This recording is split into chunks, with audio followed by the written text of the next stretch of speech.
Yeah, it's your boy Crypto Blood, and welcome to another episode of my Two Satoshis. It is March 27th, 2019, and I gotta give a shout to my man Fud Killer for the Mike Jones request. He said he wanted to hear his phone number screaming in the background. Well, brother, you got it for today. So what's good, people? Hope you guys doing well, and welcome to another episode. And today we're going to be taking a look at two articles out of Decrypt Media. They've got a fresh new site, so I'm loving that. So the two articles that I sourced, one regarding Binance. It looks like they're enhancing their KYC process to appease to regulators.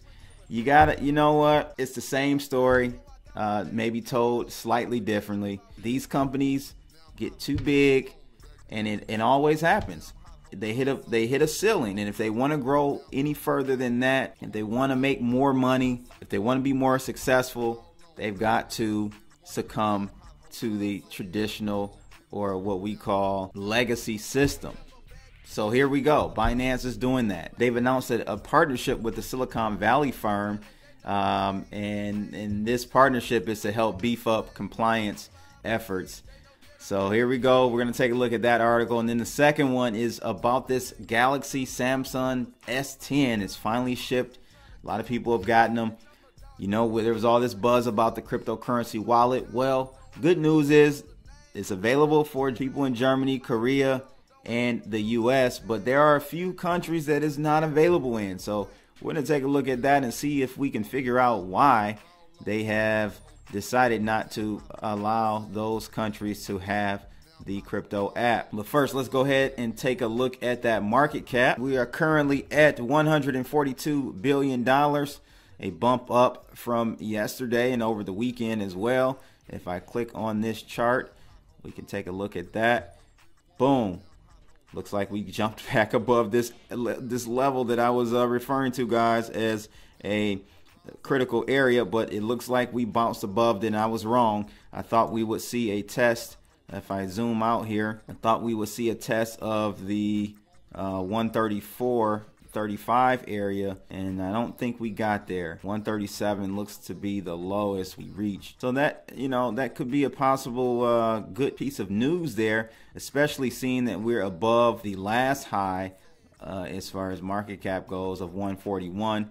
If I zoom out some more, we can take a look back and see where we are in relation to the other highs. So it looks like we're right there at the high for this year in market cap, I believe. I'm going to zoom out a little bit more just to make sure. Yes, that is the we're near highs for the year, 142. So this is actually pretty good news. I mean, this looks like good news, guys. And I've stated before, you know, it may sound like I'm a bear, but I've said that 3,000 was the low in Bitcoin. I was with that. That was my call last year when we were tanking. You know, we had a lot of big people come out saying that we're going to 1,800, sub 3,000, 2,800. 12, I've heard 1,200 in the hyperwave. I just felt like because of that price action we saw in I think early 2017, that violent move off of that 3,000 level, I marked that as a line in the sand. And if we fell below that, it was there was some serious issues going on. So that's where we are, and I want to show you really quick. Then I'm going to go back to the home page. EOS is on a tear today. Up 15% in the last 7 days, but up 17% today. I'm not sure why. I have to look into why it has popped up. It could be on just low volume. It looks like volume on from 24 hours perspective is 3 billion. I'm not too sure on average what its volume is, but good pop in EOS I see. And if we look at the news, I'm just going through the news feed here on EOS. I'm not seeing anything in particular from a fundamental standpoint that would have caused this. Maybe there was a technical breakout to the upside. On Coin Checkup, you can see here it's been a slow build in volume. As you can see, it just visually looking here, it looks like we're kind of going in that direction. EOS is doing this thing. There's more and more demand for it as more and more projects start to migrate from other platforms and blockchains or just originally designed their platform on the EOS blockchain, you will see a ever increasing demand for the token to actually stake these dApps. So, you know, guys, this is definitely my favorite cryptocurrency, though I think I'm still overall maybe just a little bit still below break even, with my dollar cost average price. I think I'm still a little bit below break even. I sold near its peak in 2018. I think the high was 21. I sold maybe around 15, 14, and then bought back in around $6, and it just, you know, continued to fall. So I think my dollar cost average price is around $5.80, somewhere around there. So I've got a little bit ways to go to kind of break even on the EOS and make some profits here. But let's take a look at that first article. It is out of, again, the new Decrypt Media site. Look how nice that looks. Binance says it's enhancing KYC processes to appease regulators. His Binance has earned a reputation as a formidable force in crypto, rising up the ranks to become the world's largest cryptocurrency exchange by trade volume in less than 2 years' time. It's also earned the reputation of doing things its own way. Global regulatory authorities and their gating restrictions be damned. Now, however, Binance appears to be making a deliberate effort to at least change the public's perception of its enterprise as a freewheeling, unregulated exchange. Earlier this morning, the company, which is based in Malta and Singapore, announced a partnership with Silicon Valley-based regulatory technology firm Identity Mind, which provides a software as a service platform that automates your KYC and anti-money laundering services. Binance claims the move demonstrates its commitment to continually improve its KYC procedures, according to Chief Compliance Officer Samuel Lim. He says here, one of the core values of the Binance platform is security, and we always strive to find ways to improve on existing systems, which involve working with partners like Identity Mind, says Lim. Binance continually evaluates KYC AML providers and enhances its own proprietary KYC AML technologies to comprehensively control operational risks. In a press release announced the partnership, Lim also noted that Identity Mind's services will further strengthen the company's compliance capabilities, enabling it to more closely adhere to regulatory mandates in the countries Binance operates in. It's unclear, however, how exactly Identity Mind will integrate with Binance's platform or enhance the exchange's compliance and data security efforts in a meaningful way, and representatives from Identity Mind did not respond immediately to Decrypt's request for clarification. Binance's chief compliance officer did respond, however, by saying the company cannot comment on the specific measures and processes in relation to their partnership as they involve proprietary commercial arrangements. Lim added that Binance routinely partners with KYC AML providers globally to draw on their expertise and best practices for the industry and protection, including user privacy and asset integration, and that such partners don't always involve a technical integration or feature changes to the front end of the platform. Binance's shift to Identity Mind for its regulatory needs then appears to be, at least on the surface, a step towards the direction of greater compliance. Lim tells Decrypt that Binance recognizes its ongoing responsibility of ensuring the integrity of our platform and safeguarding it from bad actors. So that's how they always try to sell it to the masses, is that we're protecting you by getting all of your information.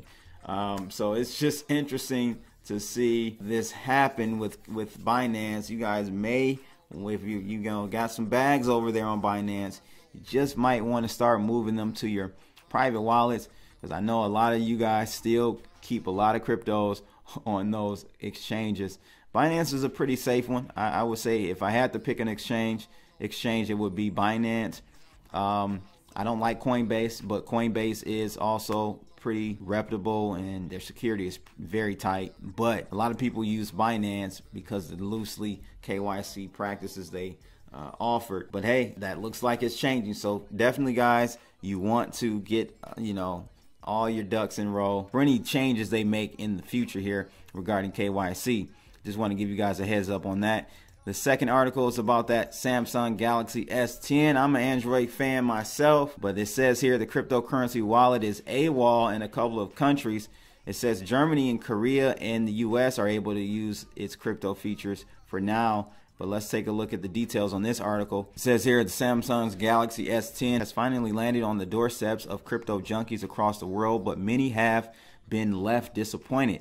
Samsung had promised that its flagship phone would include secure storage for cryptocurrencies, but this option doesn't seem to exist for everyone, at least right now. The Samsung S10 was announced with much fanfare on February 20th and was available to buy from March 8th in 70 countries, which will expand to 130 countries by the end of this month.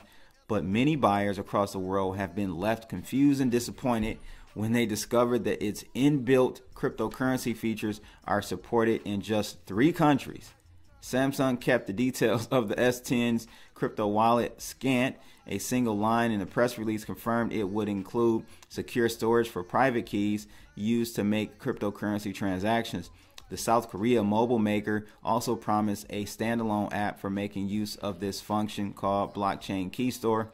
According to a tweet by Samsung Australia, these cryptocurrency features will only be accessible for users in Germany, Korea, and the US at this stage. In fact, it's unclear when the feature will be available to other countries, if at all. Considering this was not clear at the onset, many users have been left in the dark and wondering how to activate the cryptocurrency features.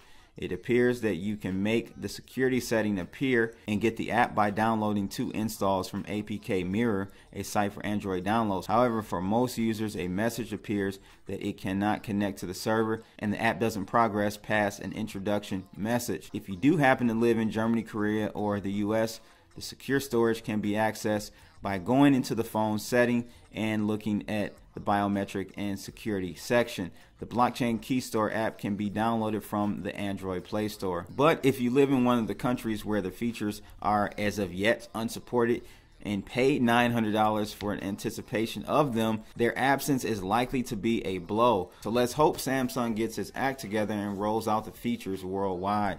Yeah, that's interesting to see only those 3 countries available. Pretty interesting to see that only those 3 countries have the ability to use it. However, I'm just assuming that if there was some hardware aspect to that hardware wallet, it's already on the phone. So a simple hack of the software or the OS will probably allow you to get the access to it if you really wanted it in those countries that aren't having it rolled out immediately. So I'm not too concerned about that. But what do you guys, how do you feel about hardware wallets on your phone? Doesn't that kind of defeat the purpose? Don't you want to have a hardware wallet where you're not adding more risk to having it out with you on a daily basis? You guys let me know your thoughts. I'd rather just keep things on a hardware wallet and stored in a safe, secure location. I think personally, I'm gonna be honest with you, I think it was just a spin that Samsung tried to use the crypto scene, the buzzword, crypto wallet, blockchain, to really boost sales of the Samsung S10. I'm just gonna be honest with you guys. That's just how it is sometimes with these companies, trying to leverage and use the latest buzzwords to make that extra dollar. But that's pretty much it. I'm loving that new Decrypt Media website. You guys let me know your thoughts about that as well. Again, shout out to my man Fud Killer for that Mike Jones song request.